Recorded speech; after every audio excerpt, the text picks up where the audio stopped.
Napahamak si Eugene sa pagtangkang iligtas ang isang bata.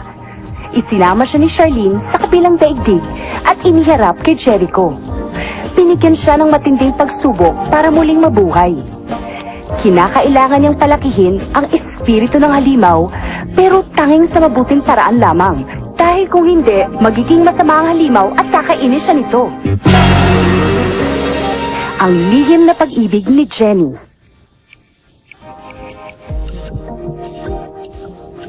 Hindi ako dapat makain ito. Kailangan makabalik ako sa katawan ko. Dapat puro kabutihan lang ang gagawin mo kung gusto mo pang makabalik. Ha! Hindi pa naman ako sanay ng pinupuri. Nahihirapan tuloy ako sa ginagawa ko. Kailangang masanay ka na sa paggawa ng puro kabutihan lang kung gusto mo talaga makabalik pa sa inyo. Bakit ito pang pagsubok na ito ang naibigay sa akin? Hindi ko naman talaga ginusto to. Ayoko nito. Shh! Mag-iingat ka sa mga sinasabi mo. Wala naman nakakarinig ah. Nagpadala si Jericho ng isang investigador para tignan kung ano ang mga pinaggagawa mo. Anong investigador? Meron ba sila noon? Huh?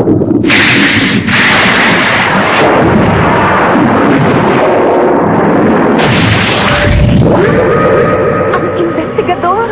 Sino?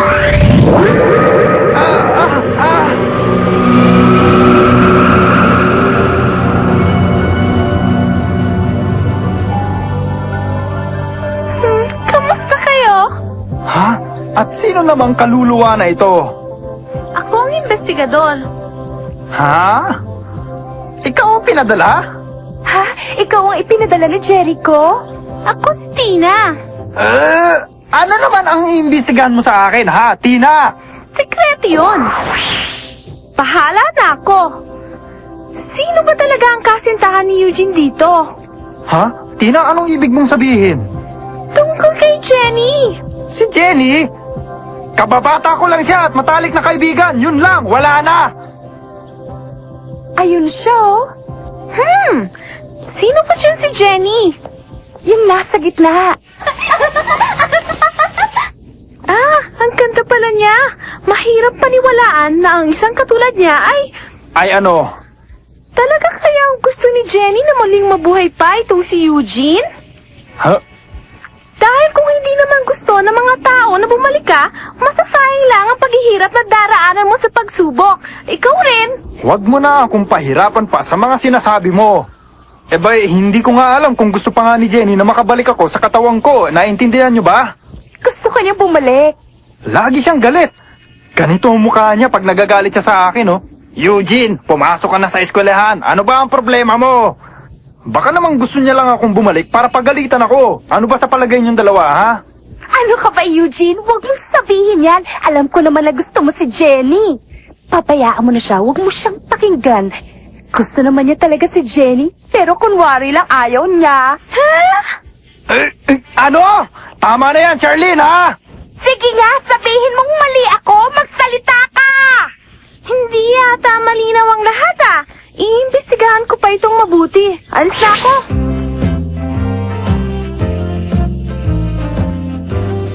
This is my youngest son. There are 4 people in my family. He is happy with his wife and children. Oh, maganda, Jenny. Napakaganda. Very good.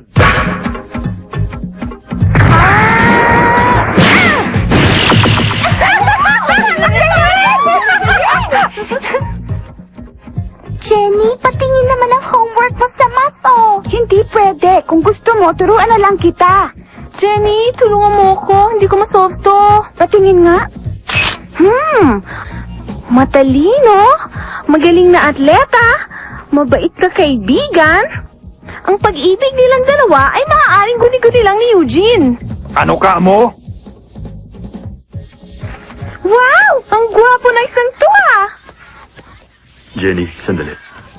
Ha? Maaari ba kitang makausap? Ha? Oh, sige. Matagal na kitang pinagmamasdan. Unang araw pa lamang ng eskwela. Ibig ko sabihin, matagal na kitang gusto. Maaari ba tayong maging magkaibigan? Hindi kita bibiguin, Jenny. Sorry, hindi pwede. Ano? Pero bakit? Huwag mong sabihin may gusto kang iba. Ganun ba? Oo.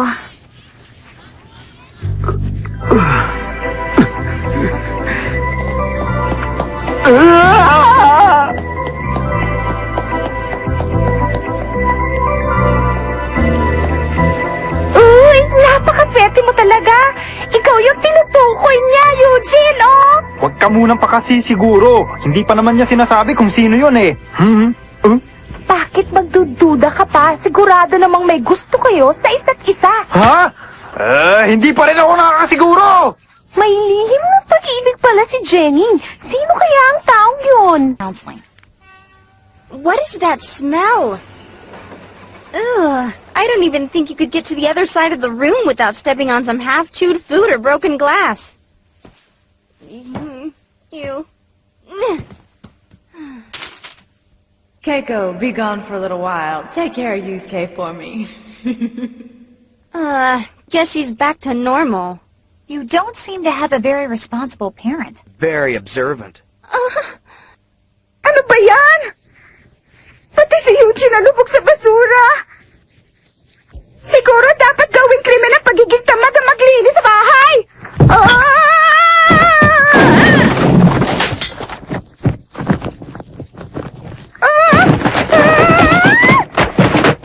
Eugene!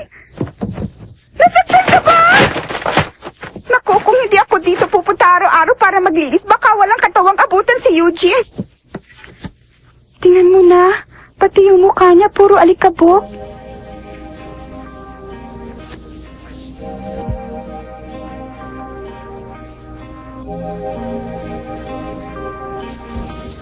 Pumupunta siya dito araw-araw para tignan ang kalagayan ni Eugene.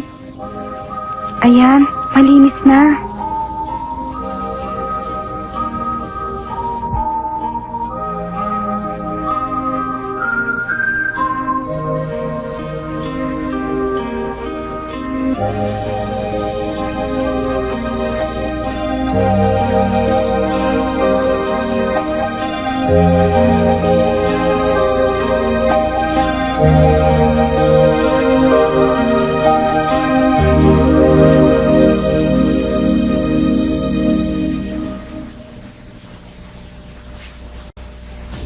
Sandali, Jenny! Huwag mong gagawin yan! Ano ba sa tingin mo ang gagawin mo, ha? Ay! Huwag kang maingay! Itong pagkakataong makilala siya! Walang nakakarinig sa atin.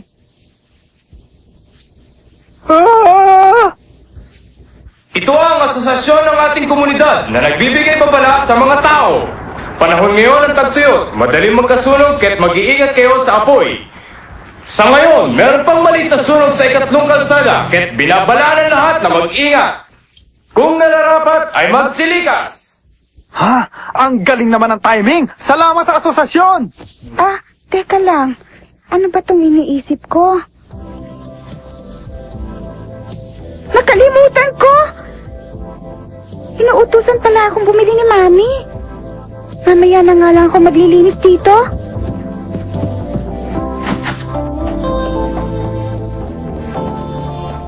Kamuntik na yon, Eugene, di ba? Nakakatuwa naman. Eugene, ang swerte mo talaga. Naiinggit ako.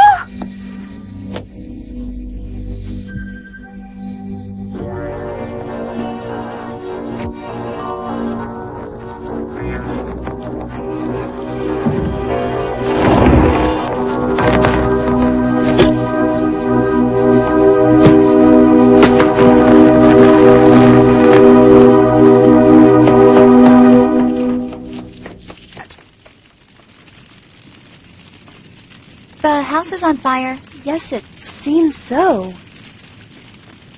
My house is on fire! My mom didn't even have the decency to lock the windows for me! Yusuke, maybe we should focus on other things. Ha? Nasusunog ang katawan ko! Gumising ka! Kung hindi masusunog ako! Gising! Gumising ka! Gising! Gising! Ayaw tumalab! Kinakailangan makabalik ako dito! Hanggat hindi napipisa ang itlog, hindi ka makakabalik. Anong gagawin ko para maligtas siya? Kailangan may makaalam kung ano nangyayari dito. Subukan mo si Alfred. Matatagalan ako bago ko siya mahanap! Hahanapin ko siya! Ako! Tulong! May sunog dito!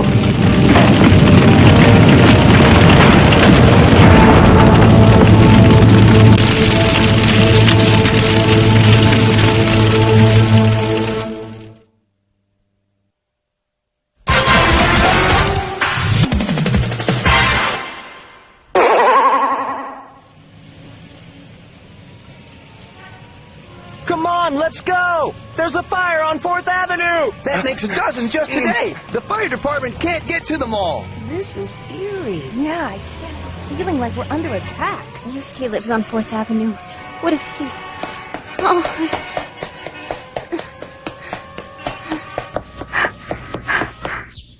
Humanda ka! Ah!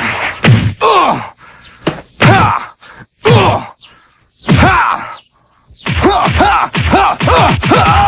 Ha! Eugene! Bakit ka namatay? Hindi pa tayo boss! Alfred! Mahalaga ito! Makinig ka sa akin, Alfred! Nalalamig na naman ako! Nasusunog ang bahay nila, Eugene! Tulungan mong katawan niya! Pakiramdam ko'y may masamang nangyayari. Abutan kaya niya?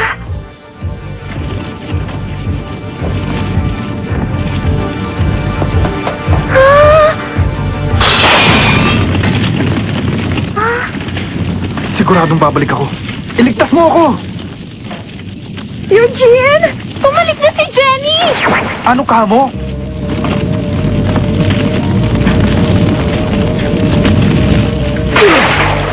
Tumabig kayo! Paraanin niyo ako!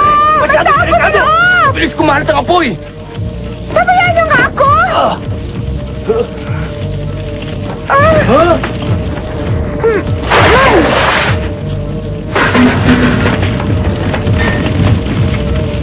Ah! Jenny!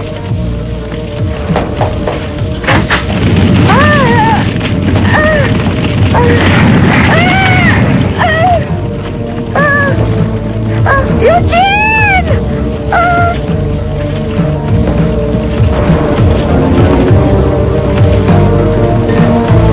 Huwag na! Kalimutan mo na!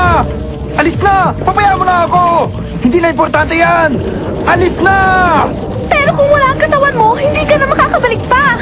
Para ano pang bumalik ako kung wala na rin lang si Jenny? The fire's blocking the door! I told that girl! I told her! You're Michi's house! Kuwabara! They say Keiko's trapped inside! Ano? Si Jenny? Totoo bang sinasabi mo? Nasa loob si Jenny?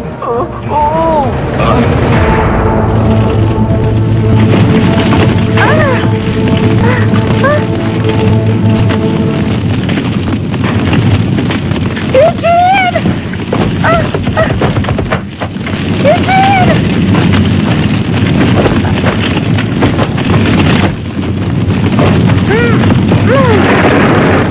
Kailangan makalabas tayo!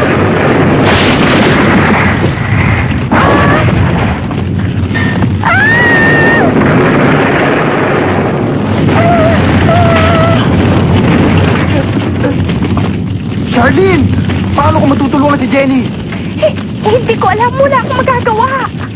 May parang pa. Alam ko kung paano. Paano? Sabihin mo sa akin!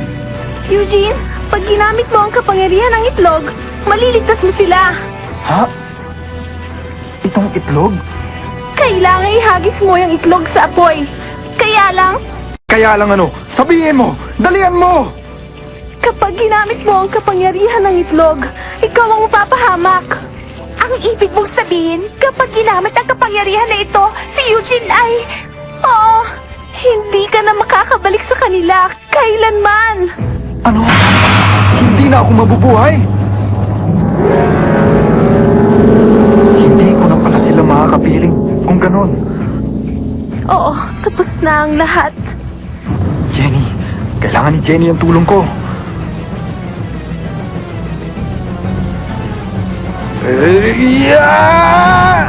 Jenny!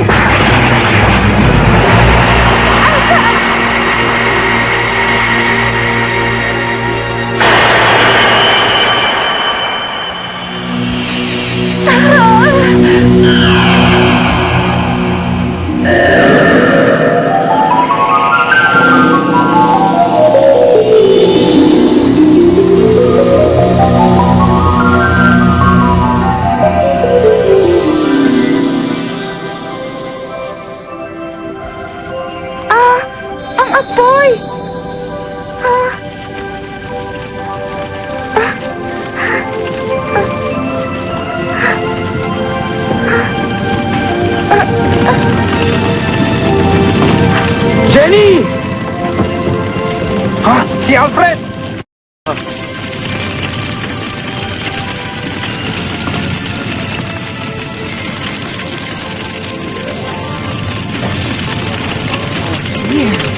Someone's coming.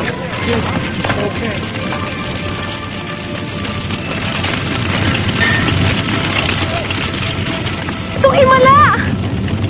Ah! Salamat! At ligtas sila!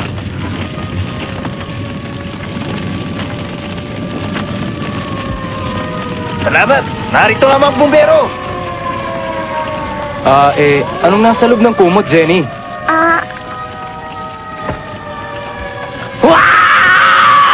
Anong ginagawa niyan dito, ha? Mami, ako nagkikwento.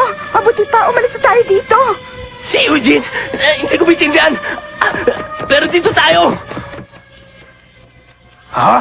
Alfred! Huwag mong hawakan si Jenny! Hindi porke tinulungan mo siya, pwede mo na siyang hawakan! Eugene. Hindi na madali ang lahat simula ngayon. Ha? Hindi ka na makakabalik pa sa kanila habang buhay. Hindi ko alam kung sino ang iibigin ni Jenny sa hinaharap, pero kailangang tanggapin mo, magpakatatag ka. Eugene. Tama ka, Charlene. Hindi na ako makakabalik pa sa kanila.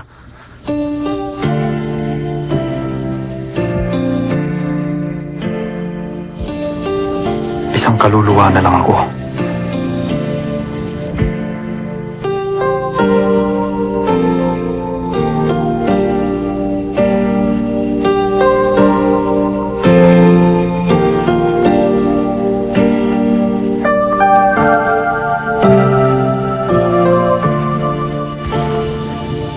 Jenny, Alfred, patawarin niyo ako. Dahil sa kapabayaan ko, muntik na kayong mapahamak. Pati ang maganda mong buhok. Baliwala po ito. Basta ligtas ang katawan ni Eugene. May nakita akong daan sa gitna ng apoy. Iniligtas ako ni Eugene. Alam kong siya yon. Maraming salamat sa ginawa mong tulong. Hindi ako makapaniwala. Ikaw talaga? Eugene, bumalik ka na agad dito sa amin, ha? Hihintayin ka namin. Hindi na ako makakabalik pa sa piling nyo kahit na kailan. Hindi nyo ba maintindihan? Mami, hindi na ako mabubuhay pa. Hindi na! Hindi na! Kawawa naman si Eugene. Ganun talaga. Ito ang pinili niya. Dalhin nyo na ako kahit saan. Nakahanda na ako sa mga mangyayari. Dalhin nyo na ako! Eugene! Huwag kang mawala ng pag-asa! Ano? Ha? Jericho! Jericho! Tina, natanggap ko ang report mo. Eugene, mali ang pagkakakilala ko sa iyo. Ha? Pinilit kong alamin kung talagang gusto ko pang bumalik ng mga tao sa inyo. Dahil dito, nalaman kong gusto na nilang makabalik ka. Ngayon, papayagan kitang makabalik sa katawan mo. Kaya, huwag ka nang malungkot. Ha? Kung hindi mo inihagis ang itlog sa apoy para mailigtas si Jenny, kakainin ka rin ng halimaw pagpisa ng itlog na ito. Pero, inihagis mo ang itlog na walang alinlangan. Eugene, may taglay kang kakaibang katangian. Pati na ang karanasan mo sa pagkamatay mo ay hindi namin inaasahan. Kaya't pinapayagan kitang mabuhay muli at malaman ang totoong kakayahan mo. Ha? Totoo ba yan? Si Eugene may pag-asa pa. Jericho. Hanggang sa muling pagkikita, itatago ko ang itlog na ito.